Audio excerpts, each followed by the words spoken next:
Aja planeerimise oskus on kaasaegses maailmas üks väärtuslikumaid vahendeid, mis aitab meil oma eesmärke saavutada. Proovi jagada oma päev väiksemateks osadeks ja määra igale ülesandele konkreetne ajavahemik, et vältida edasilükkamist ja hajameelsust.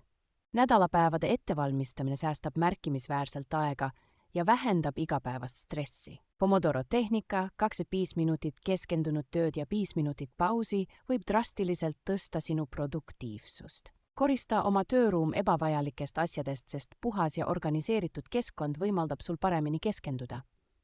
Kvaliteetne uni on produktiivse päeva vundament. Seadista kindel magamamineku aeg ja hoia elektroonikaseadmed enne magamaminekut eemale. Sea endale selged, mõõdetavad eesmärgid ja tee nende saavutamiseks konkreetne tegevusplaan.